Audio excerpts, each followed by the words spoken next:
집행의 총론적인 큰 틀까지 다 얘기해 줬어. 그래서 우리가 집행 개시 요건까지 막 얘기했고, 그래서 이제 집행을 개시하는 건데, 이 채무자의 금전 집행은 크게 보면 압류 현금화, 환가, 만족, 배당의 세 단계를 거친다.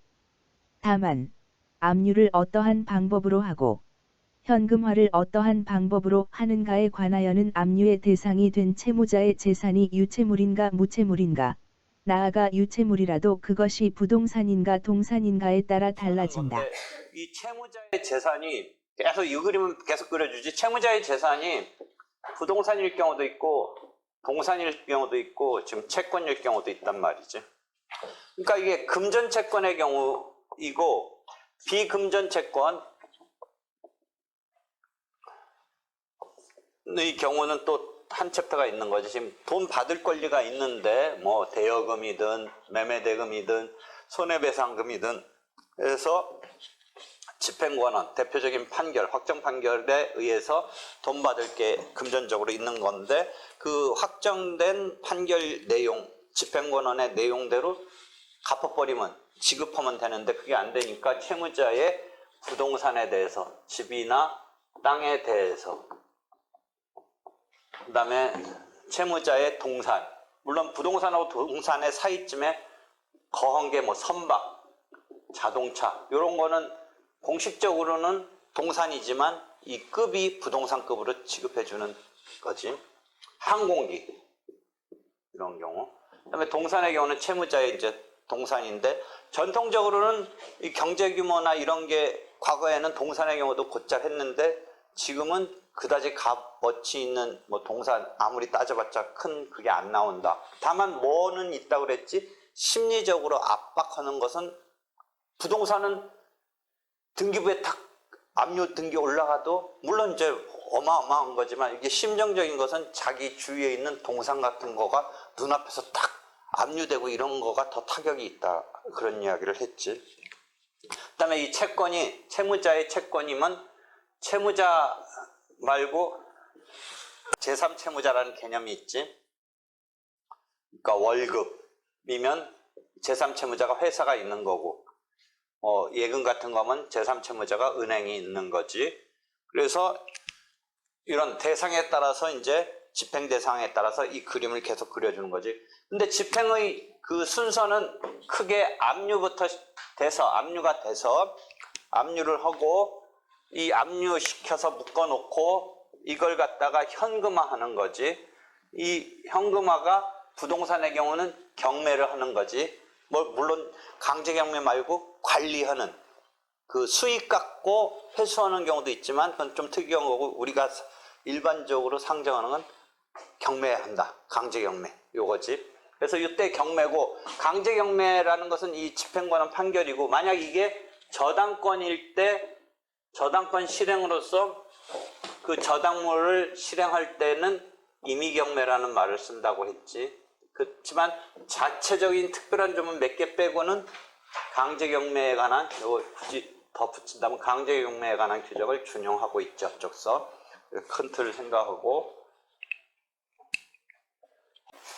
그런 상태에서 이제 현금화가, 지금 동산의 경우는 압류하고 경매를 붙이는 거지. 경매는 이제 매매의 특수한 경우지. 그래서 용어는 매매라고 해. 민사집행법은 종래 사용하던 용어를 다음과 같이 바꾸어 사용하고 있다.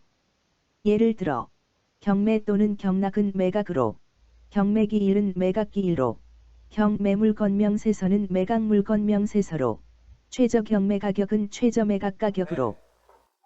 우리가 경매라는 거는 과거부터 용어고, 그래서 경매의 낙찰자, 경매 낙찰받아서 그 대금을 치르는 거지. 그게 매매니까 매수인이지.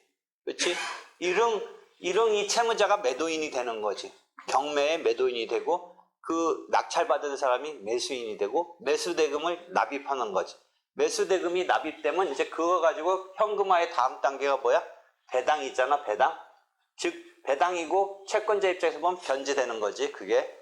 그래서 그 매매 대금, 경매 대금에서 경락 대금, 즉 경락 대금에서 이제 배당이 이루어지는 거지. 통산의 경우도 매매를 하고 그 매매 대금에서 배당을 즉 변제를 받는 거지. 이런 틀을 계속 얘기했던 거지.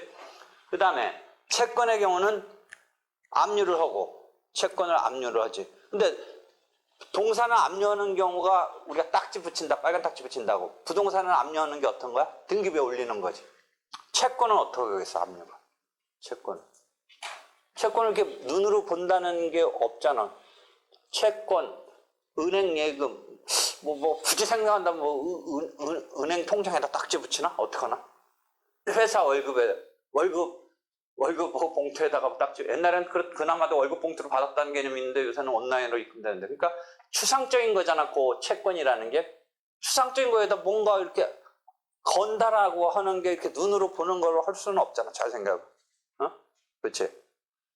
하여튼 그 압류 명령을 발령하고 채권에 대해서 채무자의 제3채무자에 대해서 법원이 압류 명령을 발령을 해. 그 다음에 현금화하는 거는 어떻게 한다? 추심 또는 전부 이런 개념을 써. 그러니까 이 현금화하는 게 채권의 경우는 두 가지가 있지. 그 밖에 특수한 경우는 있는데 추심 명령과 전부 명령이 있어. 이 두 개는 이제 어떤 건지 좀 이따 구별할 거야. 이게 현금화하는 거야, 현금화. 그럼 봐봐, 추심 명령이 일단 구별되는데 일단 추심권이 누구한테 넘어가게 해주는 거야? 요 채권자, 요 돈 받을 자한테. 원래는 누구 채권이야? 채무자의 제3채무자에 대한 채권인데 누가 추심할 수 있게 해줘?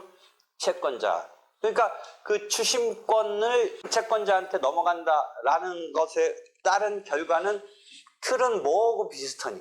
여러분 민법서 배운 채권자 대의권, 채권자 대의소송 그 틀하고 비슷해. 그럼 우리나라는 두 개가 있는 거야.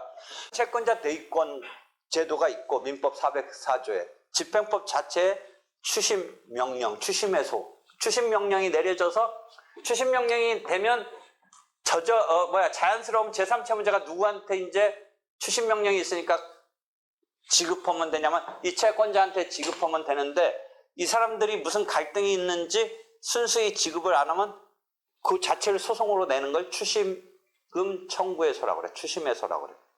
추심해소라고 그래. 알겠지?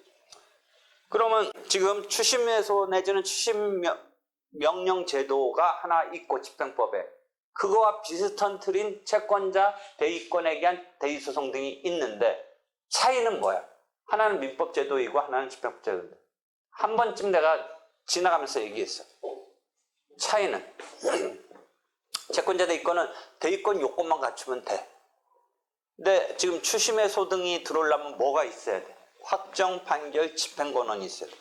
추심이라는 게 지금 어디 단계에서 나오는가? 압류 다음에 나오는 거잖아. 압류한 다음에 현금화해서 나오지. 그럼 가압류가 아니라 이건 압류니까 뭐가 있어야 돼? 확정된 판결 같은 게 있어야지. 그럼 다시 돌아가서 채권자 대의권 생각해봐. 채권자 대의권은 요건에서 자기 피보전 채권을 주장해서 인정받는 거지. 그 피보전 채권이 채권자 대의권에서 피보전 채권이 확정 판결로 갖고 있는 건 아니잖아. 그제? 이해해? 지금 차이? 그런 거야. 그렇게 해서 두 가지 제도를 왜 갖고 있느냐? 하나는 독일식 제도야. 집행법의 추심금 제도는. 추심명령 중. 그 다음에 채권자 대의권은 여러분 민법서 봤는지 모르겠지만 프랑스 제도야. 프랑스. 그럼 왜 두 개가 이거 비슷한 기능을 하는 제도가 있느냐? 그리고 나 시험 공부하기 왜 이렇게 어렵게 만드냐고 우리. 법 만드는 일본이 그래서 그래. 일본이 두 개를 뭔가 때문에 받아들였다가 우리가 받아들였어. 응? 그렇지? 그래서 채권자 대의권하고 이게 중복 두 개가 있는 거야. 비슷한 기능을 하는 게 지금 이야기죠. 추심금 청구에서 추심명령 추심권을 의리병에 대해서의 의의 채권에 대해서 갑이 추심명령을 받는 거죠. 추심명령 이전에 압류명령. 그럼 압류 및 추심명령을 받았다. 이렇게 많이 나와 사례에. 요게 구별되는 다음 단계지. 압류하고 현금화하는 건데 이걸 같이 신청해 보통은. 근데 개념은 딱 있는 거야. 두 개가 있는 건데 한꺼번에 같이 신청해. 압류 및 추심명령을 같이 신청해. 아마 이 양식도 같은 신청으로 했다. 그 다음 책 봐도 통상은 같이 신청한다 이렇게 돼 있어. 그렇지만 압류가 있는 거고 추심명령이 있는 거지. 압류명령이 있고 추심명령이 있는 거야. 또는 압류 및 전부 명령을 하는 거 신청하는 거지. 전부 명령은 어떤 개념이냐면 이 채권을 의의 병에 대한 채권을 추심만 할 수 있는 권능을 넘어오는 게 아니라 양수받은 채권을 양도받은 이런 느낌으로 이해해. 채권을 양도받은 거야. 그러면 이제 만약 그게 적법하게 양도됐다고 치면 이제 을은 더 이상 이 채권의 주체가 아니고 누구 채권이 되는 거야? 갑의 채권이 되는 거야. 갑의 채권. 전부 명령이 되면 갑의 채권이 되는 거야. 그럼 을이 병한테 청구하는 을의 채권이 아니고 채권 양도처럼 이해하면 돼. 그래서 압류 및 전부 명령이 발령되면 이제 그게 현금화지. 그러면 전부 명령의 경우는 이제 갑의 것이 됐지. 을의 병에 대한 채권이 갑의 것이 된 거고, 추심 명령은 갑이 추심해서 자기가 혼자만이면 중간에 배당 요구를 한 다른 채권자가 없으면 자기가 가져가는 거고, 그렇지만 일단 법원에 이렇게 해서 추심했다고 신고를 하고 나중에 독립적으로 가져갈 수는 있고, 만약에 이렇게 해서 추심해놨다면 그걸 받은 법원에 신고한 걸 갖고 또 배당받겠다는 어떤 채권자가 있으면 이제 나눠 갖게 되고, 그게 이제 이 배당 변제 과정이 있는 거지. 추심 명령과 전부 명령에 있어서 그런 단계가 다음에 있는 거지. 그치? 그렇게 해서 기본 설명이 됐어. 이해됐어?